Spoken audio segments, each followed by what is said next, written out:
How's it going, YouTube? Welcome to another episode of fun shit we can throw in the back of this camper van. Right, a few weeks ago, we had a look at this. This was the iX4 by iScooter, an 800-watt off-road electric scooter. And for science purposes, we de-restricted it so we could see what it could do. And it's pretty nippy. iScooter have done it again, and they've given me another scooter to have a look at. So we are going to have a look at the next one up in the range from that, which is a massive 1000-watt version of that. It's the iX5. Normally I sit out here, I've already unboxed it, and we go through all the specs and the boxing experience and all that sort of stuff. Today we're going to do it slightly different. I've not unboxed it yet, so let's go in the house, let's unbox it together, and let's see what you get inside the box, and let's have a play with it. We'll go through the specs and then we'll take it out for a run and see what it can do. Right, so there's the box. Let's get this in the conservatory and open it up. Get this table moved so I've got a bit of room. I think I'm going to disturb the cats doing this, enjoying the sun. Right, so let's get this box open and see how it comes. Nicely packaged inside. Start pulling some bits out of the box. Plenty of this padding. A few bits in here, we'll have a look at that in a minute. Ready to pull the entire thing out, I think.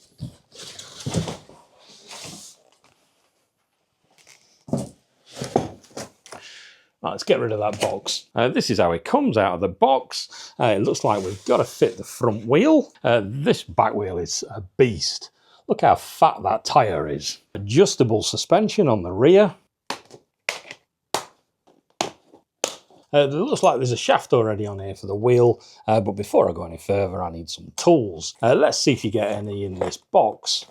Instructions, warranty card, charger, UK plug as I'm in the UK, little tool bag here, banners, Allen keys and stuff like that, which is assuming everything that we need. So let's take some of our tools and see if we can get this shaft off here. The wider one of the two goes at the opposite side of the disc. So if I put that one through there,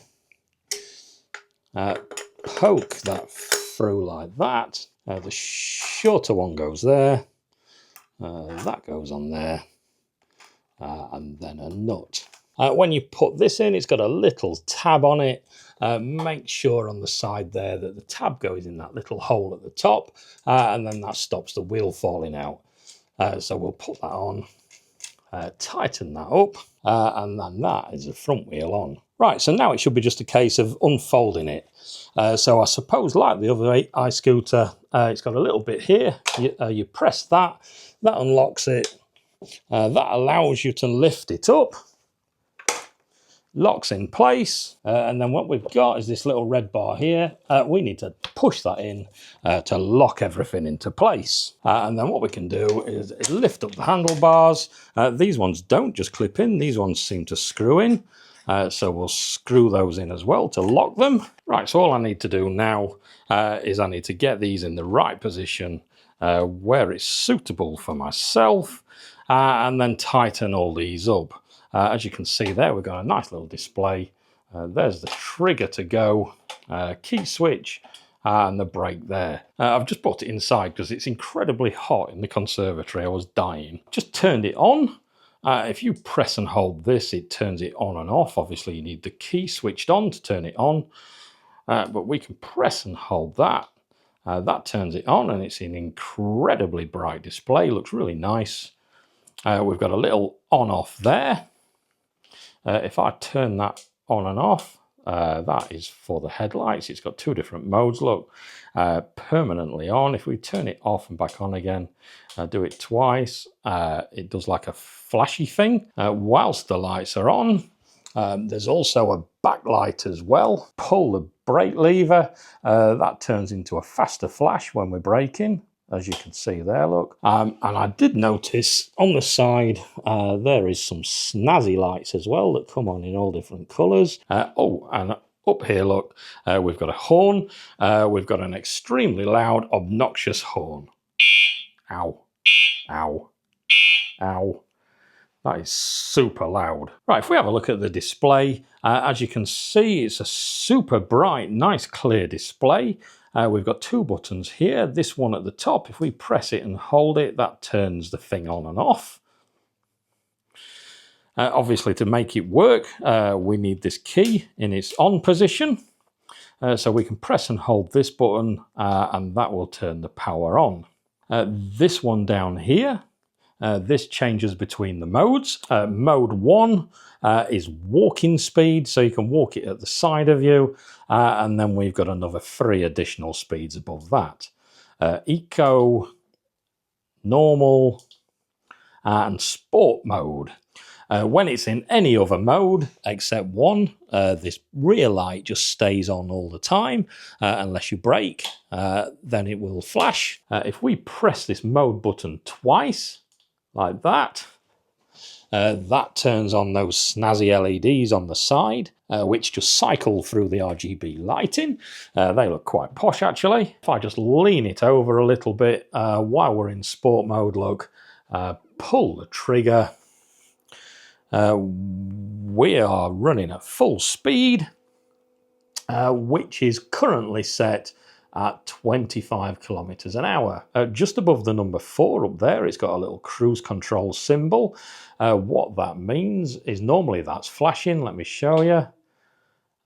Like now, look, it's flashing. If I press on the accelerator and let off, the speed will literally just go up and down. But if I press and hold it, I think it's for 10 seconds, I'm not sure. What that'll do is that'll stop flashing. And then what that does is that puts cruise control on. So when you let go, look, it's still running away at maximum speed.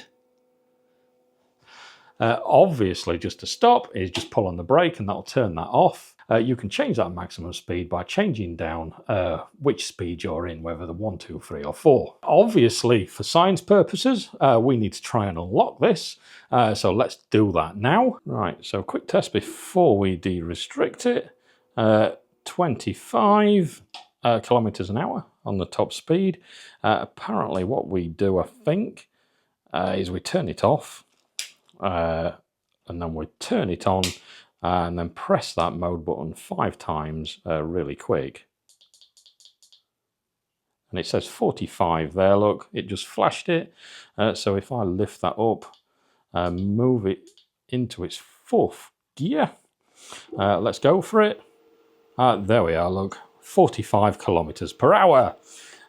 So we have got some massive speed on this now. Right, so a quick look round it before we go and test it out.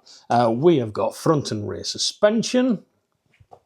The front suspension is non-adjustable, but as we saw earlier, this rear suspension, it's got a preload adjustment on it there, so we can make it a bit stiffer if we're a fat bloke like I am. We've got twin disc brakes. I'm assuming this has got ABS electronic braking as well, but we have got a mechanical disc brake on the back and a mechanical disc brake on the front as well, so plenty of stopping power. And as we saw earlier, we have got some really thick off-road tyres, especially this one on the back. It's a bit of a monster. Just down here, we've got a charging port, so we can plug in the charger there to charge up the battery. RGB LED lights down the side, rear and front lights like we saw. Adjustable height handlebars, so you can undo this quick release here, and then it's got this little bit that you can press in, and it's got some different notches that you can move it up and down to. Right, so I think what we need to do now is take this out somewhere, off-road obviously, because it's an off-road scooter. We need to test it properly. And let's give it some and see what it's like and try not to kill myself. I think last time I learned that you can't really talk and ride the scooter at the same time, so we'll have some video footage of me riding it about, and then I'll let you know what I think of it. I almost forgot one super important thing. This is a 48 volt, 1000 watt rear motor, which is a bit of a beast. And what do you think about it? Yes, I thought so.